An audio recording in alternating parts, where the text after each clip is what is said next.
Abstract. This white paper is intended for solutions architects and developers who are building solutions that will be deployed on Amazon Web Services, AWS. It provides architectural patterns and advice on how to design systems that are secure, reliable, high-performing, and cost-efficient. It includes a discussion on how to take advantage of attributes that are specific to the dynamic nature of cloud computing, elasticity, infrastructure automation, etc.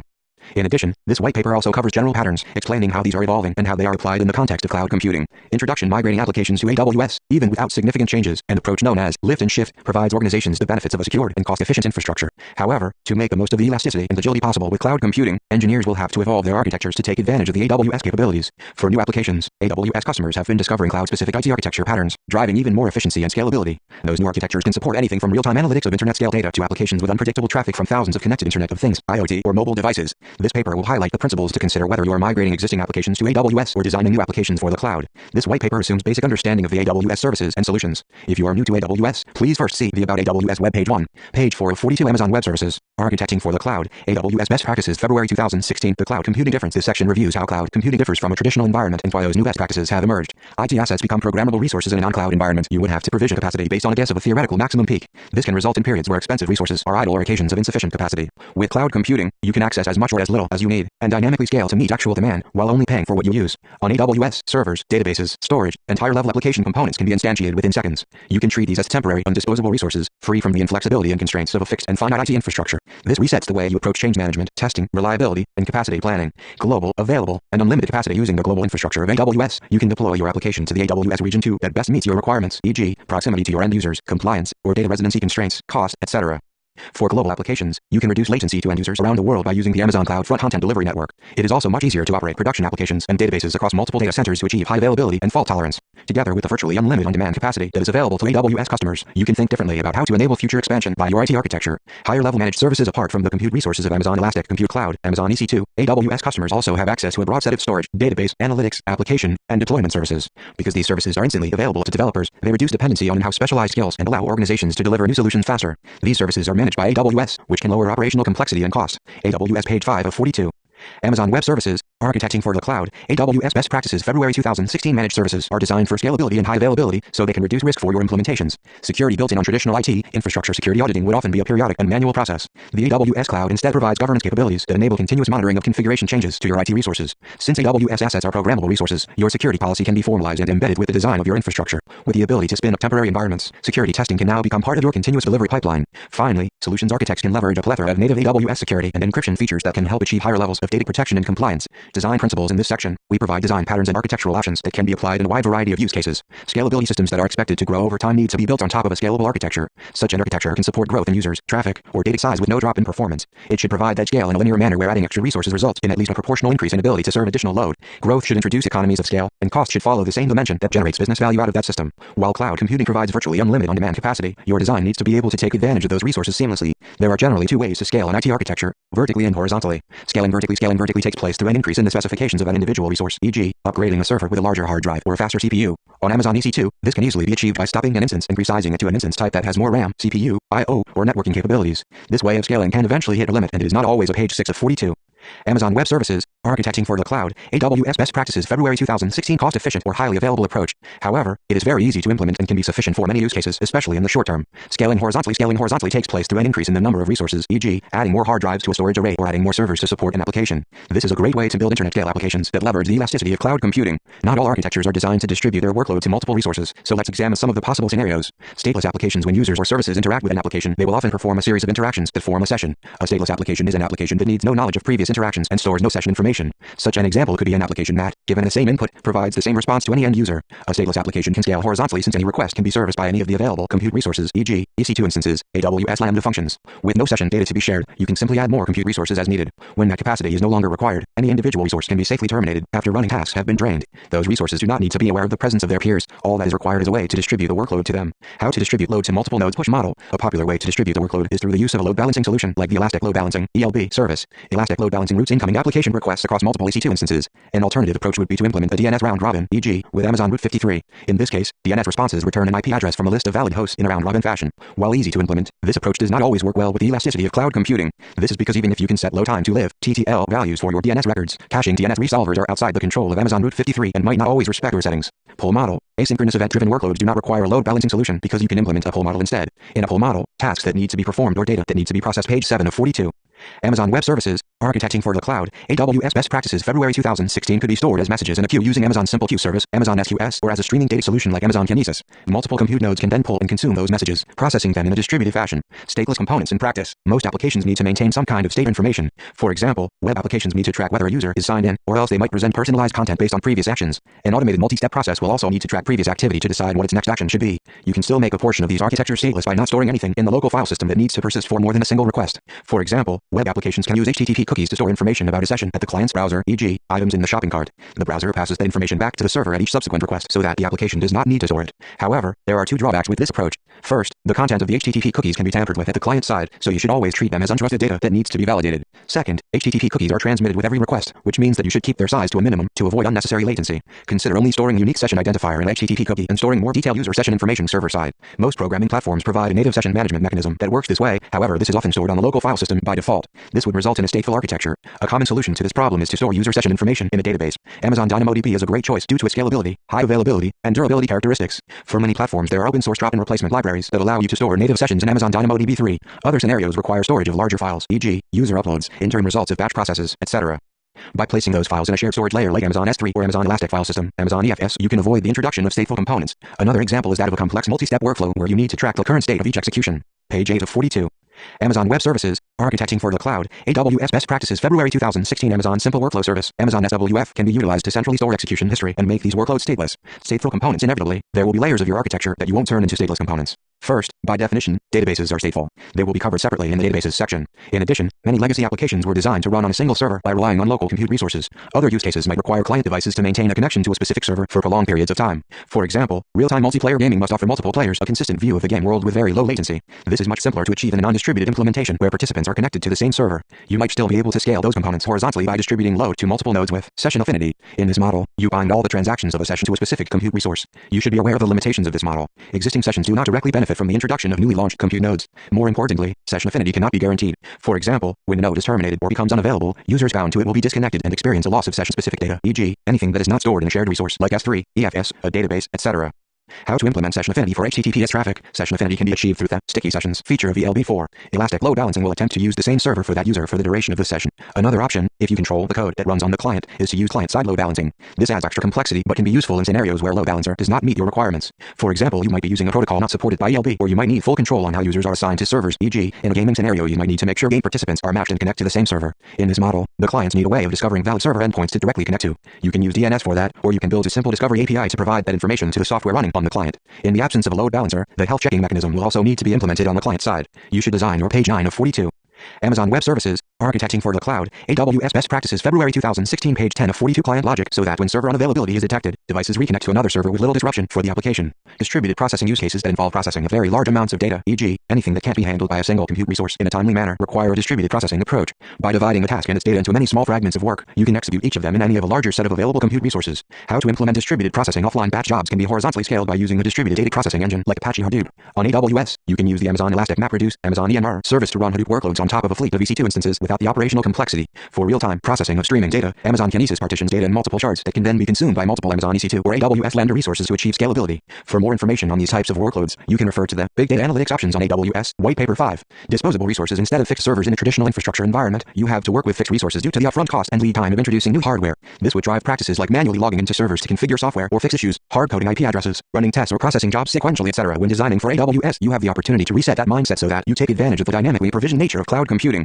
You can think of servers and other components as temporary resources. You can launch as many as you need and use them only for as long as you need them. Another issue with fixed, long-running servers is that of configuration drift. Changes in software patches applied through time can result in untested and heterogeneous configurations across different environments. This problem can be solved with the immutable infrastructure pattern. With this approach, a server, once launched, is never updated throughout its lifetime. Instead, when Amazon Web Services, architecting for the cloud. AWS best practices February 2016. There is a problem or need for an update. The server is replaced with a new one that has the latest configuration. In this way, resources are always in a consistent and tested state and rollbacks become easier to perform. Instantiating compute resources, whether you are deploying a new environment for testing or increasing capacity of an existing system to cope with extra load, you will not want to manually set up new resources with their configuration and code. It is important that you make this an automated and repeatable process that avoids long lead times and is not prone to human error. There are a few approaches on how to achieve an automated and repeatable process. Bootstrapping. When you launch an AWS resource like an Amazon EC2 instance or Amazon Relational Database, Amazon RDS DB instance, you start with a default configuration.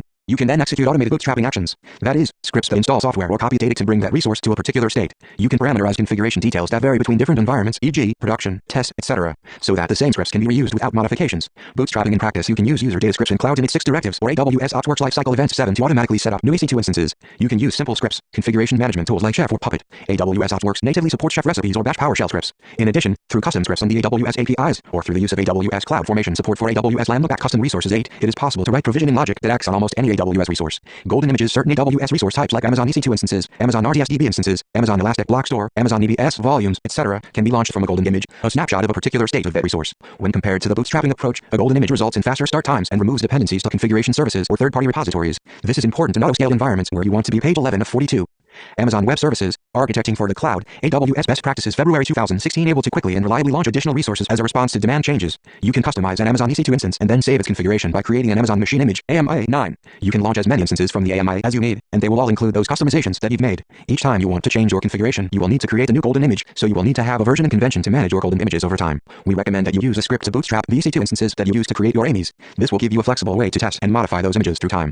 Alternatively, if you have an existing on-premises virtualized environment, you can use the import-export from AWS to convert a variety of virtualization formats to an AMI. You can also find and use pre-baked shared AMIs provided either by AWS or third parties in the AWS Community AMI Catalog or the AWS Marketplace. While golden images are most commonly used when launching new EC2 instances, they can also be applied to resources like Amazon RDS databases or Amazon EBS volumes. For example, when launching a new test environment, you might want to pre-populate its database by instantiating it from a specific Amazon RDS snapshot, instead of importing the data from a lengthy SQL script. Containers. Another option popular with developers is Docker, an open-source technology that allows you to build and deploy distributed applications inside software containers. Docker allows you to package a piece of software in a Docker image, which is a standardized unit for software development, containing everything the software needs to run: code, runtime, system tools, system libraries, etc. AWS Elastic Beanstalk and the Amazon EC2 Container Service, Amazon ECS, support Docker and enable you to deploy and manage multiple Docker containers across a cluster of Amazon EC2 instances. Hybrid. It is possible to use a combination of the two approaches, where some parts of the configuration are captured in a golden image, while others are configured dynamically through a bootstrapping action. Page 12 of 42.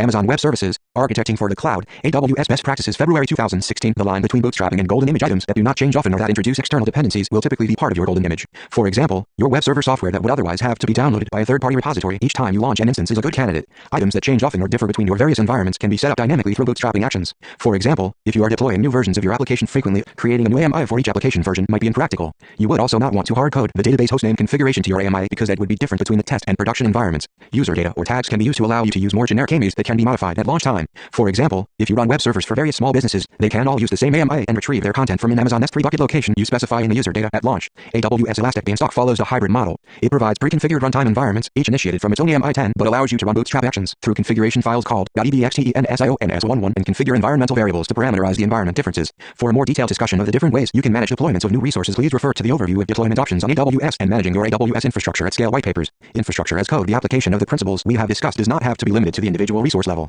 Since AWS assets are programmable, you can apply techniques, practices, and tools from software development to make your whole infrastructure reusable, maintainable, extensible, and testable. AWS CloudFormation templates give developers and systems administrators an easy way to create and manage a collection of related AWS resources, and provision and update them in an orderly and predictable fashion. You can describe the AWS resources and any associated dependencies or runtime parameters required to run your application. Your CloudFormation templates can live with your application in your version control repository, allowing architectures to be reused in production environments to be reliably cloned for testing. Page 13 of 42. Amazon Web Services, Architecting for the Cloud, AWS Best Practices February 2016. Automation. In a traditional IT infrastructure, you would often have to manually react to a variety of events. When deploying on AWS, there is a lot of opportunity for automation so that you improve both your system stability and the efficiency of your organization. AWS Elastic Beanstalk 12 is the fastest and simplest way to get an application up and running on AWS. Developers can simply upload their application code, and the service automatically handles all the details, such as resource provisioning, load balancing, auto-scaling, and monitoring. Amazon EC2 Auto Recovery 13. You can create an Amazon Cloud Watch alarm that monitors an Amazon EC2 instance and automatically recovers it if it becomes impaired. A recovered instance is identical to the original instance, including the instance ID, private IP addresses, elastic IP addresses, and all instance metadata. However, this feature is only available for applicable instance configurations. Please refer to the Amazon EC2 documentation for an up-to-date description of those preconditions. In addition, during instance recovery, the instance is migrated to an instance reboot, and any data that is in memory is lost. Auto-scaling 14. With auto-scaling, you can maintain application availability and scale your Amazon EC2 capacity up or down automatically according to conditions you define. You can use auto-scaling to help ensure that you are running your desired number of healthy Amazon EC2 instances across multiple availability zones. Auto-scaling can also automatically increase the number of Amazon EC2 instances during demand spikes to maintain performance and decrease capacity during less busy periods to optimize costs. Amazon Cloud Watch Alarms 15. You can create a Cloud Watch alarm that sends an Amazon Simple Notification Service Amazon SNS message when a particular metric goes beyond a specified threshold for a specified number of periods. Those Amazon SNS messages can automatically kick off the execution of a subscribed AWS Lambda function, and queue a notification message to an Amazon SQS queue, or perform a post request to an HTTPS endpoint. Amazon CloudWatch Events 16. The CloudWatch service delivers a near real-time stream of system events that describe changes in AWS resources. Using simple rules that you can set up in a couple of minutes, you can easily route each type of event to one or more targets, AWS Lambda functions, Amazon Kinesis streams, Amazon SNS topics, etc. Page 14 of 42. Amazon Web Services, Architecting for the Cloud, AWS Best Practices, February 2016. AWS OpsWorks Lifecycle Events 17. AWS OpsWorks supports continuous configuration through lifecycle events that automatically update your instance's configuration to adapt to environment changes. These events can be used to trigger chef recipes on each instance to perform specific configuration tasks. For example, when a new instance is successfully added to a database server layer, the configure event could trigger a chef recipe that updates the application server layer configuration to point to the new database instance. AWS Lambda Scheduled Events 18. These events allow you to create the Lambda function and direct AWS Lambda to execute it on a regular schedule. Loose coupling as application complexity increases. A desirable attribute of an IT system is that it can be broken into smaller, loosely coupled components. This means that IT systems should be designed in a way that reduces interdependencies. A change or a failure in one component should not cascade to other components. Well-defined interfaces. A way to reduce interdependencies in a system is to allow the various components to interact with each other only through specific, technology-agnostic interfaces, e.g., RESTful APIs. In that way, technical implementation detail is hidden so that teams can modify the underlying implementation without affecting other components. As long as those interfaces maintain backwards compatibility, deployments of different components are decoupled. Service discovery applications that are deployed as a set of smaller services will depend on the ability of those services to interact with each other. Because each of those services could be running across multiple compute resources, there needs to be a way for each service to be addressed. For example, in a traditional infrastructure, if your front-end web service needed to connect with your back-end web service, you could hard-code the IP address of the compute resource where this service was running. Although this approach can still work on cloud computing, if those Amazon API Gateway is a fully managed service, it makes it easy for developers to create, publish, maintain, monitor, and secure APIs at any scale. It handles all the tasks involved in accepting and processing up to hundreds of thousands of concurrent API calls, including traffic management, authorization and access control, monitoring, and API version management. Page 15 of 42. Amazon Web Services, Architecting for the Cloud, AWS Best Practices, February 2016. Services are meant to be loosely coupled. They should be able to be consumed without prior knowledge of their network topology details. Apart from hiding complexity, this also allows infrastructure details to change at any time. Loose coupling is a crucial element if you want to take advantage of the elasticity of cloud computing where new resources can be launched or terminated at any point in time. In order to achieve that, you will need some way of implementing service discovery. How to implement service discovery for an Amazon EC2 hosted service? A simple way to achieve service discovery is through the Elastic Load Balancing service. Because each load balancer gets its own hostname, you now have the ability to consume a service through a stable endpoint. This can be combined with DNS and private Amazon Route 53 zones, so that even the particular load balancer's endpoint can be abstracted and modified at any point in time. Another option would be to use a service registration and discovery method to allow retrieval of the endpoint IP addresses and port number of any given service. Because service discovery becomes the glue between the components, it is important that it is highly available and reliable. If load balancers are not used, service discovery should also cater for things like health checking. Example implementations include custom solutions using a combination of tags, a highly available database, and custom scripts that call the AWS APIs, or open source tools like Netflix Eureka, Airbnb Synapse, or Ashi Corporation Council. Page 16 of 42. Amazon Web Services, Architecting for the Cloud, AWS Best Practices, February 2016. Asynchronous integration. Asynchronous integration is another form of loose coupling between services. This model is suitable for any interaction that does not need an immediate response, and where an acknowledgement that a request has been registered will suffice. It involves one component that generates events and another that consumes them. The two components do not integrate through direct point-to-point interaction, but usually through an intermediate durable storage layer, e.g., an Amazon SQS or a streaming data platform like Amazon Kinesis. Figure 1. Tight and loose coupling. This approach decouples the two components and introduces additional resiliency. So, for example, if a process that is reading messages from the queue fails, messages can still be added to the queue to be processed when the system recovers. It also allows you to protect a less scalable back-end service from front-end spikes and find the right trade-off between cost and processing lag. For example, you can decide that you don't need to scale your database to accommodate for an occasional peak of write queries as long as you eventually process those queries asynchronously with some delay. Finally, by moving slow operations off of interactive request paths, you can also improve the end-user experience. Page 17 of 42. Amazon Web Services, Architecting for the Cloud, AWS Best Practices, February 2016. Examples of asynchronous integration. A front-end application inserts jobs in a queue system like Amazon SQS. A back-end system retrieves those jobs and processes them at its own pace. An API generates events and pushes them into Amazon Kinesis streams. A back-end application processes these events in batches to create aggregated time series data stored in a database. Multiple heterogeneous systems use Amazon SWF to communicate the flow of work between them without directly interacting with each other. AWS Lambda functions can consume events from a variety of AWS sources, e.g., Amazon DynamoDB update streams, Amazon S3 event notifications, etc. In this case, you don't even need to worry about implementing a queuing or other asynchronous integration method because the service handles this for you. Graceful failure. Another way to increase loose coupling is to build applications in such a way that they handle component failure in a graceful manner. You can identify ways to reduce the impact to your end users and increase your ability to make progress on your offline procedures, even in the event of some component failure. Graceful failure in practice. A request that fails can be retried with an exponential backoff in jitter strategy 19, or it could be stored in a queue for later processing. For front-end interfaces, it might be possible to provide alternative or cached content instead of failing completely when, for example, your database server becomes unavailable. The Amazon Route 53 DNS failover feature also gives you the ability to monitor your website and automatically route your visitors to a backup site if your primary site becomes unavailable. You can host your backup site as a static website on Amazon S3 or as a separate dynamic environment. Services, not servers. Developing, managing, and operating applications, especially at scale, requires a wide variety of underlying technology components. With traditional IT infrastructure, companies would have to build and operate all those components. AWS offers a broad set of compute, storage, database, analytics, application, and deployment services that help organizations move faster and lower IT costs. Page 18 of 42. Amazon Web Services, Architecting for the Cloud, AWS Best Practices, February 2016. Architectures that do not leverage that breadth, e.g., if they use only Amazon EC2, might not be making the most of cloud computing and might be missing an opportunity to increase developer productivity and operational efficiency. Managed services on AWS. There is a set of services that provide building blocks that developers can consume to power their applications. These managed services include databases, machine learning, analytics, queuing, search, email, notifications, and more. For example, with the Amazon Simple Queue service, Amazon SQS, you can offload the administrative burden of operating and scaling a highly available messaging cluster while paying a low price for only what you use. Not only that, Amazon SQS is inherently scalable. The same applies to Amazon S3, where you can store as much data as you want and access it when needed without having to think about capacity, hard disk configurations, replication, etc. In addition, Amazon S3 can also serve static assets of a web or mobile app, providing a highly available hosting solution that can scale automatically to meet traffic demands. There are many other examples such as Amazon CloudFront for content delivery, ELB for load balancing, Amazon DynamoDB for NoSQL databases, Amazon Cloud Search for search workloads, Amazon Elastic Transcoder for video encoding, Amazon Simple Email Service, Amazon SES for sending and receiving emails, and more. 20. Serverless architectures. Another approach that can reduce the operational complexity of running applications is that of the serverless architectures. It is possible to build both event-driven and synchronous services for mobile, web, analytics, and the Internet of Things (IoT) without managing any server infrastructure. These architectures can reduce costs because you are not paying for underutilized servers, nor are you provisioning redundant infrastructure to implement high availability. You can upload your code to the AWS Lambda compute service, and the service can run the code on your behalf using AWS infrastructure. With AWS Lambda, you are charged for every 100 milliseconds your code executes and the number of times your code is triggered. By using Amazon API Gateway, you can develop virtually infinitely scalable synchronous APIs powered by AWS Lambda. When combined with Amazon S3 for serving static content assets, this pattern can deliver a complete web application. For more details on this, page 19 of 42. Amazon Web Services, Architecting for the Cloud, AWS Best Practices, February 2016. Type of architecture, please refer to the AWS Serverless Multi-Tier Architectures White Paper 21. When it comes to mobile apps, there is one more way to reduce the surface of a server-based infrastructure. You can utilize Amazon Cognito, so that you don't have to manage a back-end solution to handle user authentication, network state, storage, and sync. Amazon Cognito generates unique identifiers for your users. Those can be referenced in your access policies to enable or restrict access to other AWS resources on a per-user basis. Amazon Cognito provides temporary AWS credentials to your users, allowing the mobile application running on the device to interact directly with AWS Identity and Access Management (IAM) protected AWS services. For example, using IAM, you could restrict access to a folder within an Amazon S3 bucket to a particular end user. For IoT applications, traditionally organizations have had to provision, operate, scale, and maintain their own servers as device gateways to handle the communication between connected devices and their services. AWS IoT provides a fully managed device gateway that scales automatically with your usage, without any operational overhead for you. Databases with traditional IT infrastructure, organizations were often limited to the database and storage technologies they could use. There could be constraints based on licensing costs and the ability to support diverse database engines. On AWS, these constraints are removed by managed database services that offer enterprise performance at open source costs. As a result, it is not uncommon for applications to run on top of a polyglot data layer, choosing the right technology for each workload. Determining the right database technology for each workload. The following questions can help you take decisions on which solutions to include in your architecture. Is this a read-heavy, write-heavy, or balanced workload? How many reads and writes per second are you going to need? How will those values change if the number of users increases? How much data will you need to store and for how long? How quickly do you foresee this will grow? Is there an upper limit in the foreseeable? Page 20 of 42.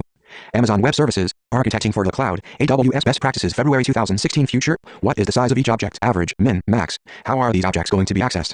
What are the requirements in terms of durability of data? Is this data store going to be your source of truth? What are your latency requirements? How many concurrent users do you need to support? What is your data model and how are you going to query the data? Are your queries relational in nature, e.g., joins between multiple tables? Could you denormalize your schema to create flatter data structures that are easier to scale? What kind of functionality do you require? Do you need strong integrity controls, or are you looking for more flexibility, e.g., schema-less data stores? Do you require sophisticated reporting or search capabilities? Are your developers more familiar with relational databases than NoSQL? This section discusses the different categories of database technologies for you to consider. Relational databases, often called RDBS or SQL databases, normalize data into well-defined tabular structures known as tables, which consist of rows and columns. They provide a powerful query language, flexible indexing capabilities, strong integrity controls, and the ability to combine data from multiple tables in a fast and efficient manner. Amazon Relational Database Service, Amazon RDS, makes it easy to set up, operate, and scale a relational database in the cloud. Scalability. Relational databases can scale vertically, e.g., by upgrading to a larger Amazon RDS DB instance or adding more and faster storage. In addition, consider the use of Amazon RDS for Aurora, which is a database engine designed to deliver much higher throughput compared to standard MySQL running on the same hardware. For read-heavy applications, you can also horizontally scale beyond the capacity constraints of a single DB instance by creating one or more read replicas. Page 21 of 42. Amazon Web Services, Architecting for the Cloud, AWS Best Practices, February 2016. How to take advantage of read replicas. Read replicas are separate database instances that are replicated asynchronously. As a result, they are subject to replication lag and might be missing some of the latest transactions. Application designers need to consider which queries have tolerance to slightly stale data. Those queries can be executed on a read replica, while the rest should run on the primary node. Read replicas can also not accept any write queries. Relational database workloads that need to scale their write capacity beyond the constraints of a single DB instance require a different approach called data partitioning or sharding. With this model, data is split across multiple database schemas, each running in its own autonomous primary DB instance. Although Amazon RDS removes the operational overhead of running those instances, sharding introduces some complexity to the application. The application's data access layer will need to be modified to have awareness of how data is split so that it can direct queries to the right instance. In addition, any schema changes will have to be performed across multiple database schemas, so it is worth investing some effort to automate this process. High availability. For any production relational database, we recommend the use of the Amazon RDS multi-AZ deployment feature, which creates a synchronously replicated standby instance in a different availability zone, AZ. In case of failure of the primary node, Amazon RDS performs an automatic failover to the standby without the need for manual administrative intervention. When a failover is performed, there is a short period during which the primary node is not accessible. Resilient applications can be designed for graceful failure by offering reduced functionality, e.g., read-only mode by utilizing read replicas. Anti-patterns if your application primarily indexes and queries data with no need for joins or complex transactions, especially if you expect a write throughput beyond the constraints of a single instance, consider an NoSQL database instead. If you have large binary files, audio, video, and image, it will be more efficient to store the actual files in the Amazon Simple Storage Service, Amazon S3, and only hold the metadata for the files in your database. For more detailed relational database best practices, refer to the Amazon RDS documentation 22, page 22 of 42. Amazon Web Services, Architecting for the Cloud, AWS Best Practices, February 2016. NoSQL databases. NoSQL is a term used to describe databases that trade some of the query and transaction capabilities of relational databases for a more flexible data model that seamlessly scales horizontally. NoSQL databases utilize a variety of data models, including graphs, key-value pairs, and JSON documents. NoSQL databases are widely recognized for ease of development, scalable performance, high availability, and resilience. Amazon DynamoDB is a fast and flexible NoSQL database 23 service for applications that need consistent, single-digit millisecond latency at any scale. It is a fully managed cloud database and supports both document and key-value store models. Scalability. NoSQL database engines will typically perform data partitioning and replication to scale both the reads and the writes in a horizontal fashion. They do this transparently without the need of having the data partitioning logic implemented in the data access layer of your application. Amazon DynamoDB in particular manages table partitioning for you automatically, adding new partitions as your table grows in size or as read and write provision capacity changes. In order to make the most of Amazon DynamoDB scalability when designing your application, refer to the Amazon DynamoDB Best Practices 24 section of the documentation. High availability. The Amazon DynamoDB service synchronously replicates data across 3 facilities in an AWS region to provide fault tolerance in the event of a server failure or availability zone disruption. Anti-patterns. If your schema cannot be denormalized and your application requires joins or complex transactions, consider a relational database instead. If you have large binary files, audio, video, and image, consider storing the files in Amazon S3 and storing the metadata for the files in your database. When migrating or evaluating which workloads to migrate from a relational database to DynamoDB, you can refer to the Best Practices for Migrating from RDBMS to DynamoDB 25 whitepaper for more guidance. Page 23 of 42. Amazon Web Services, Architecting for the Cloud, AWS Best Practices, February 2016. Data Warehouse. A data warehouse is a specialized type of relational database, optimized for analysis and reporting of large amounts of data. It can be used to combine transactional data from disparate sources, e.g., user behavior in a web application, data from your finance and billing system, CRM, etc., making them available for analysis and decision-making. Traditionally, setting up, running, and scaling a data warehouse has been complicated and expensive. On AWS, you can leverage Amazon Redshift, a managed data warehouse service that is designed to operate at less than a tenth the cost of traditional solutions. Scalability. Amazon Redshift achieves efficient storage and optimum query performance through a combination of massively parallel processing, MPP, columnar data storage, and targeted data compression and coding schemes. It is particularly suited to analytic and reporting workloads against very large data sets. The Amazon Redshift MPP architecture enables you to increase performance by increasing the number of nodes in your data warehouse cluster. High availability. Amazon Redshift has multiple features that enhance the reliability of your data warehouse cluster. We recommend that you deploy production workloads in multi-node clusters in which data written to a node is automatically replicated to other nodes within the cluster. Data is also continuously backed up to Amazon S3. Amazon Redshift continuously monitors the health of the cluster and automatically re-replicates data from failed drives and replaces nodes as necessary. Refer to the Amazon Redshift FAQ 26 for more information. Anti-patterns. Because Amazon Redshift is a SQL-based relational database management system, RDBMS, it is compatible with other RDBMS applications and business intelligence tools. Although Amazon Redshift provides the functionality of a typical RDBMS, including online transaction processing, OLTP, functions, it is not designed for these workloads. If you expect a high concurrency workload that generally involves reading and writing all of the columns for a small number of records at a time, you should instead consider using Amazon RDS or Amazon DynamoDB. Page 24 of 42. Amazon Web Services, Architecting for the Cloud, AWS Best Practices, February 2016. Search applications that require sophisticated search functionality will typically outgrow the capabilities of relational or NoSQL databases. A search service can be used to index and search both structured and free text format and can support functionality that is not available in other databases, such as customizable result ranking, faceting for filtering, synonyms, stemming, etc. On AWS, you have the choice between Amazon Cloud Search and Amazon Elasticsearch Service, Amazon ES. On the one hand, Amazon Cloud Search is a managed service that requires little configuration and will scale automatically. On the other hand, Amazon ES offers an open source API and gives you more control over the configuration details. Amazon ES has also evolved to become a lot more than just a search solution. It is often used as an analytics engine for use cases such as log analytics, real-time application monitoring, and clickstream analytics. Scalability. Both Amazon Cloud Search and Amazon ES use data partitioning and replication to scale horizontally. The difference is that with Amazon Cloud Search you do not need to worry about the number of partitions and replicas you will need because the service handles all that automatically for you. High availability. Both services provide features that store data redundantly across availability zones. For details, please refer to each service's documentation. Removing single points of failure. Production systems typically come with defined or implicit objectives in terms of uptime. A system is highly available when it can withstand the failure of an individual or multiple components, e.g., hard disks, servers, network links, etc. You can think about ways to automate recovery and reduce disruption at every layer of your architecture. This section discusses high availability design patterns. For more details on the subject, refer to the Building Fault-Tolerant Applications whitepaper 27, page 25 of 42.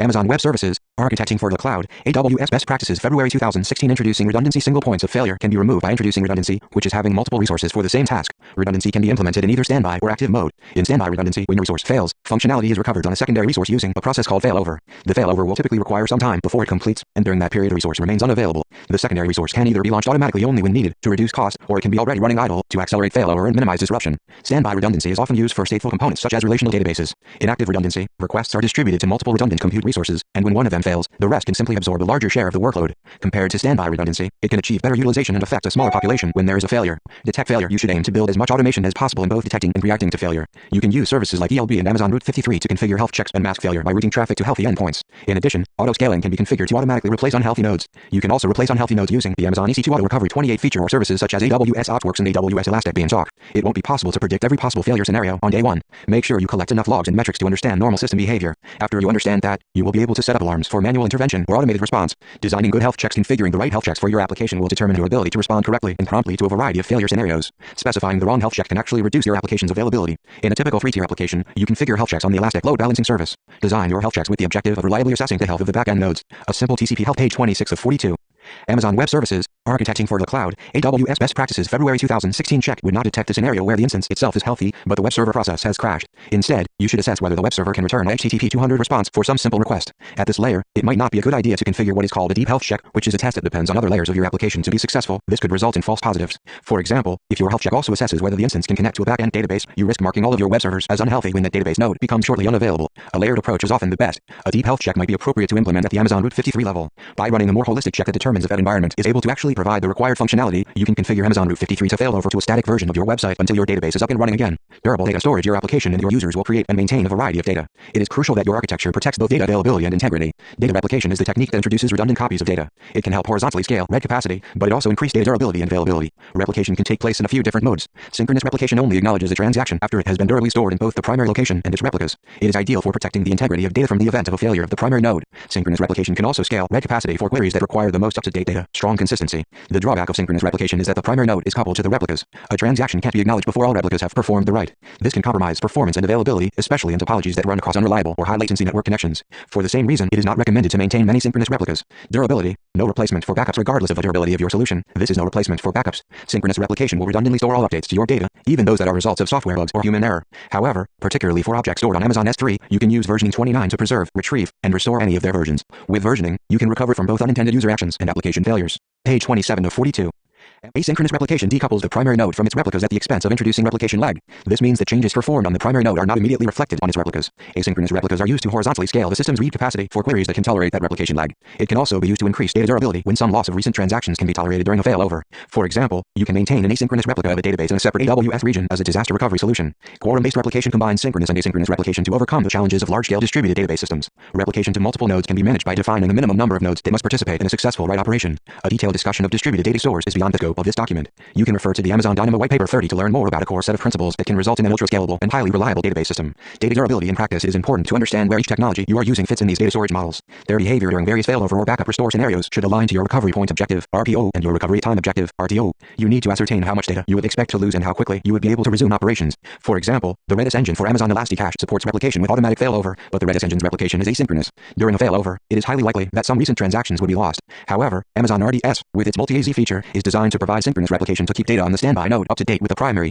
Automated multi-data center resilience business critical applications will also need protection against disruption scenarios affecting a lot more than just a single disk, server, or rack. In a traditional infrastructure, you would typically have a disaster recovery plan to allow a failover to a distant second data center should there be a major disruption in the primary one. Because of the long distance between the two data centers, latency makes it impractical to maintain synchronous cross-data center copies of the data. As a result, a failover will most certainly lead to data loss or a very costly data recovery process. It becomes a risky and not always sufficiently tested procedure. Nevertheless, this is a model that provides excellent protection. Page 28 of 42. Amazon Web Services, Architecting for the Cloud, AWS Best Practices February 2016 against a low probability but huge impact risk, e.g., a natural catastrophe that brings down your whole infrastructure for a long time. You can refer to the AWS Disaster Recovery White Paper for more guidance on how to implement this approach on AWS 31. A shorter interruption in a data center is a more likely scenario. For short disruptions, because the duration of the failure isn't predicted to be long, the choice to perform a failover is a difficult one and generally will be avoided. On AWS, it is possible to adopt a simpler, more efficient protection from this type of failure. Each AWS region contains multiple distinct locations called availability zones. Each availability zone is engineered to be isolated from failures in other availability zones. An availability zone is a data center, and in some cases, an availability zone consists of multiple data centers. Availability zones within a region provide an expensive, low-latency network connectivity to other zones in the same region.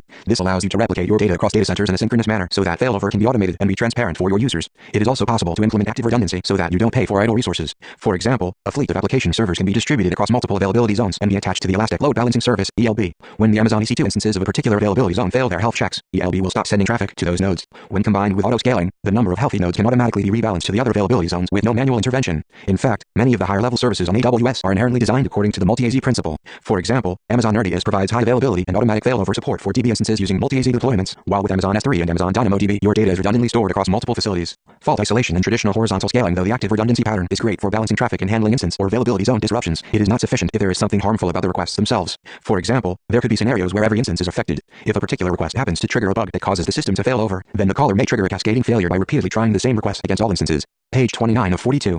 Amazon Web Services, Architecting for the Cloud, AWS Best Practices February 2016 Shuffle shard, and one fault isolating improvement you can make to traditional horizontal scaling is called sharding. Similar to the technique traditionally used with data storage systems, instead of spreading traffic from all customers across every node, you can group the instances into shards. For example, if you have 8 instances for your service, you might create 4 shards of 2 instances each, 2 instances for some redundancy within each shard, and distribute each customer to a specific shard. In this way, you are able to reduce the impact on customers in direct proportion to the number of shards you have. However, there will still be affected customers, so the key is to make the client fault tolerant. If the client can try every endpoint in a set of sharded resources until one succeeds, you get a dramatic improvement. This technique is called shuffle sharding and is described in more detail in the relevant blog post 32. Optimize for cost. Just by moving existing architectures into the cloud, organizations can reduce capital expenses and drive savings as a result of the AWS economies of scale. By iterating and making use of more AWS capabilities, there is further opportunity to create cost-optimized cloud architectures. This section discusses the main principles of optimizing for cost with AWS cloud computing. Right-sizing. AWS offers a broad range of resource types and configurations to suit a plethora of use cases. For example, services like Amazon EC2, Amazon RDS, Amazon Redshift, and Amazon Elasticsearch Service, Amazon ES, give you a lot of choice of instance types. In some cases, you should select the cheapest type that suits your workload's requirements. In other cases, using fewer instances of a larger instance type might result in lower total cost or better performance. You should benchmark and select the right instance type depending on how your workload utilizes CPU, RAM, network, storage size, and I/O. Similarly, you can reduce cost by selecting the right storage solution for your needs. For example, Amazon S3 offers a variety of storage classes, including standard, reduced redundancy, and standard infrequent access. Other services, such as Amazon EC2, Amazon RDS, and Amazon ES support different Amazon Elastic Block Store, Amazon EBS, volume types, magnetic, general purpose SSD, provisioned IOP SSD that you should evaluate. Page 30 of 42. Amazon Web Services, Architecting for the Cloud, AWS Best Practices February 2016 Continuous monitoring and tagging cost optimization is an iterative process. Your application and its usage will evolve through time. In addition, AWS iterates frequently and regularly releases new options. AWS provides Tools 33 to help you identify those cost-saving opportunities and keep your resources right-sized. To make those tools outcomes easy to interpret, you should define and implement a tagging policy for your AWS resources. You can make tagging a part of your build process and automate it with AWS management tools like AWS Elastic Beanstalk and AWS OpsWorks. You can also use the managed rules provided by AWS Config to assess whether specific tags are applied to your resources or not. Elasticity. Another way you can save money with AWS is by taking advantage of the platform's elasticity.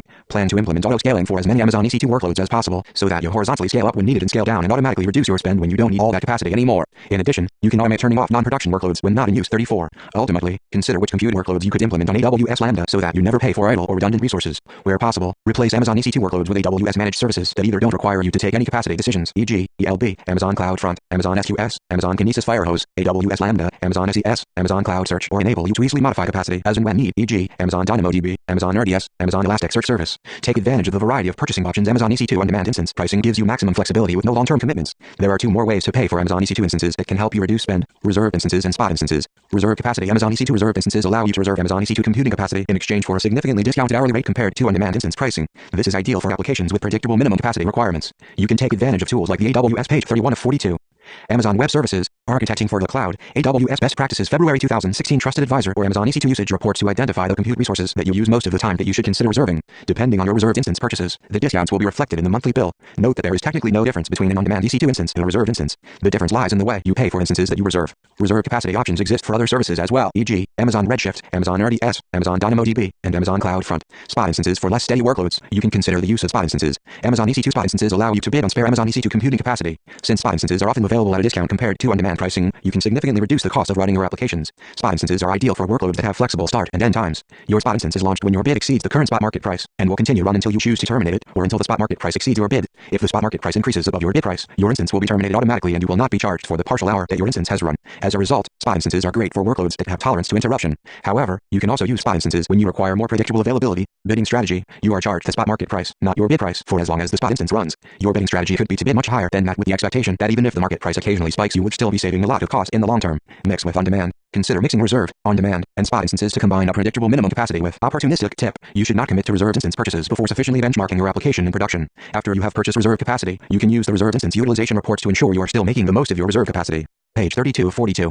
Amazon Web Services, Architecting for the Cloud, AWS Best Practices February 2016 Access to additional compute resources depending on the spot market price. This is a great way to improve throughput or application performance. Spot blocks for defined duration workloads. You can also bid for fixed duration spot instances. These have different hourly pricing but allow you to specify a duration requirement. If your bid is accepted, your instance will continue to run until you choose to terminate it or until the specified duration has ended. Your instance will not be terminated due to changes in the spot price. But of course, you should still design for fault tolerance because a spot instance can still fail like any other EC2 instance. Spot pricing best practices. Spot instances allow you to bid on multiple instance types simultaneously. Because prices fluctuate independently for each instance type in an availability zone, you can often get more compute capacity for the same price if your app is designed to be flexible about instance types. Test your application on different instance types when possible. Bid on all instance types that meet your requirements to further reduce costs. Caching. Caching is a technique that stores previously calculated data for future use. This technique is used to improve application performance and increase the cost efficiency of an implementation. It can be applied at multiple layers of an IT architecture. Application data caching. Applications can be designed so that they store and retrieve information from fast, managed, in-memory caches. Cached information may include the results of IO-intensive database queries or the outcome of computationally intensive processing. When the result set is not found in the cache, the application can calculate it or retrieve it from a database and store it in the cache for subsequent requests. When, however, the result set is found in the cache, the application can use that directly, which improves latency for end users and reduces load on back-end systems. Your application can control for how long each cached item will remain valid. In some cases, even a few seconds of caching for very popular objects can result in a dramatic decrease on the load for your database. Amazon Elasticache is a web service that makes it easy to deploy, operate, and scale on a memory cache in the cloud. It supports 2 open source in-memory page 33 of 42. Amazon Web Services, Architecting for the Cloud, AWS Best Practices February 2016 Caching Engines, Memcached and Redis. For more details on how to select the right engine for your workload, as well as a description of common Elasticache design patterns, please refer to the Performance at Scale with Amazon Elasticache 35 white paper. Edge caching copies of static content, e.g., images, CSS files, streaming of pre-recorded video, and dynamic content, e.g., HTML response, live video, can be cached at Amazon CloudFront, which is a content delivery network, CDN, consisting of multiple edge locations around the world. Edge caching allows content to be served by infrastructure that is closer to viewers, lowering latency and giving you the high, sustained data transfer rates needed to deliver large popular objects to end users at scale. Requests for your content are carried back to Amazon S3 or your origin servers. If the origin is running on AWS, then requests will be transferred over optimized network paths for a more reliable and consistent experience. Amazon CloudFront can be used to deliver your entire website, including non-cacheable content. The benefit in that case is that Amazon CloudFront reuses existing connections between the Amazon CloudFront edge and the origin server, reducing connection setup latency for each origin request. Other connection optimizations are also applied to avoid internet bottlenecks and fully utilize available bandwidth between the edge location and the viewer. This means that Amazon CloudFront can speed up the delivery of your dynamic content and provide your viewers with a consistent and reliable, yet personalized experience when navigating your web application. Amazon CloudFront also applies the same performance benefits to upload requests as those applied to the requests for downloading dynamic content. Security. Most of the security tools and techniques that you might already be familiar with in a traditional IT infrastructure can be used in the cloud. At the same time, AWS allows you to improve your security in a variety of ways. AWS is a platform that allows you to formalize the design of security controls in the platform itself. It simplifies system use for administrators and those running IT, and makes your environment much easier to audit in a continuous manner. This section gives you a high-level overview of AWS security best practices. For a detailed view on how you can achieve a high level of security governance, please refer to the Security at page 34 of 42.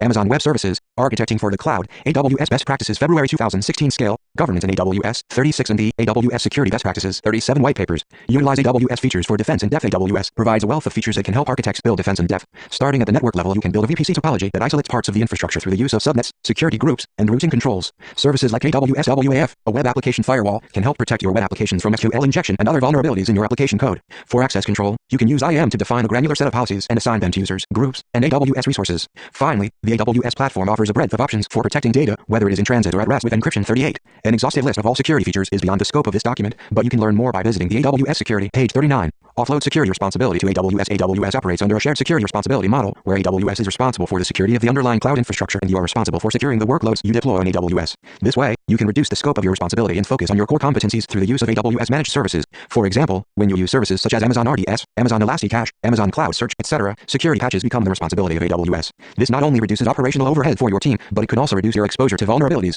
Reduce privileged access. When you treat servers as programmable resources, you can capitalize on that for benefits in the security space as well. When you can change your servers whenever you need to, you can eliminate the need for guest operating system access to production environments. If an instance experiences an issue, you can automatically or manually terminate and replace it. However, before you replace instances, you should collect and centrally store logs on your instances that can help you recreate issues in your development environment and deploy them as fixes through your continuous deployment process. This is particularly important in an elastic compute environment where servers are temporary. You can use Amazon CloudWatch logs to collect this information. Where you don't have access and you need it, you can implement just-in-time access by using an API. Page 35 of 42.